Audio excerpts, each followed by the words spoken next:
Et salut à tous. Alors aujourd'hui une petite vidéo donc dans un premier temps pour vous montrer le sens des trappes en fait. Je vois donc les gens qui me passent commande, m'envoient parfois des photos, je vois des vidéos et très récemment encore donc quelqu'un m'avait passé commande, a fait une vidéo unboxing sur YouTube. Et je vois que donc cette personne installe les trappes à l'envers.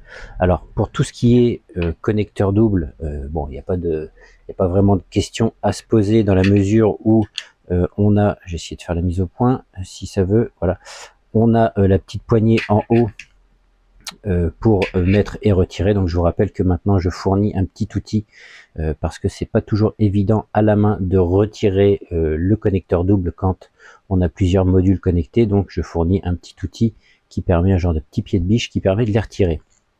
Donc tout ça pour dire que le connecteur double c'est assez facile, mais tout ce qui est trappe fermée, trappe d'aération, les trappes pour les tuyaux souples, où il est où celui pour le tube à essai, eh bien il y a un sens. Si vous voyez que quand vous essayez de le mettre, ça ne rentre pas ou ça force vraiment dès le début, c'est qu'il y a un problème, c'est que c'est pas dans le bon sens.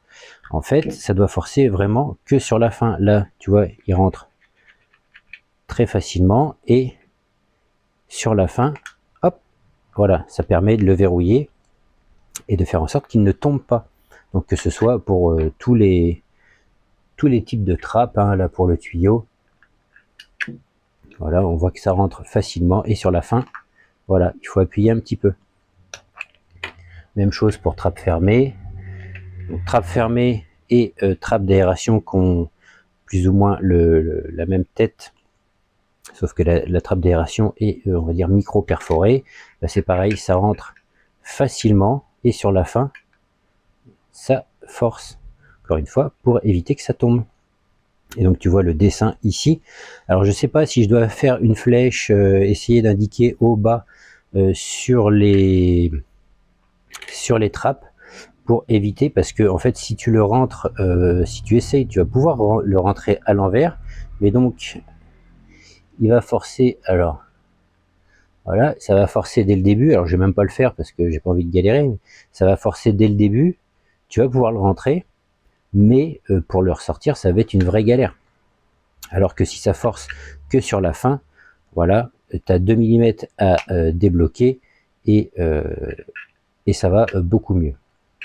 Voilà, donc retenez ça, il y a un sens, il faut que ça rentre facilement au début et que ça ne force que sur la fin. Ensuite, on m'a demandé très récemment éventuellement des abreuvoirs doubles, triples ou quadruples. Donc j'en ai fait un double, hein, c'est sur la base de l'abreuvoir simple. Alors parfois on me reproche que mes bases sont un peu larges, etc. Moi je préfère, parce que même, alors j'ai pas pris un simple avec moi, mais au moins quand tu le poses, voilà, ça tient debout et il y a de la matière. Je veux dire, c'est rempli à 100% de matière pour éviter les problèmes de fuite, les problèmes que l'eau passe au travers des couches, etc. Et donc là j'ai fait le double à la demande, on va dire, d'un client. J'aime pas trop ce terme, mais bon, malheureusement c'est comme ça. Et mais par contre avec on va dire des embases, donc c'est d'un seul bloc, mais les embases sont séparées, c'est-à-dire que tu peux mettre genre un liquide sucré et puis de l'autre côté de l'eau. Et donc les fourmis pourront aller choisir soit de l'eau, soit du liquide sucré, donc ça ne communique pas l'un l'autre. Alors bon, c'est un petit peu plus galère parce que il faut les amorcer, mes abreuvoirs, comme je t'ai déjà montré en vidéo. Donc tu remplis, tu revisses ta bouteille et tu viens tapoter pour chasser l'air qui se trouve en bas et que le liquide commence à couler. Une fois que le liquide, tu le vois arriver en bas, c'est bon, les fourmis feront le reste du travail en allant boire.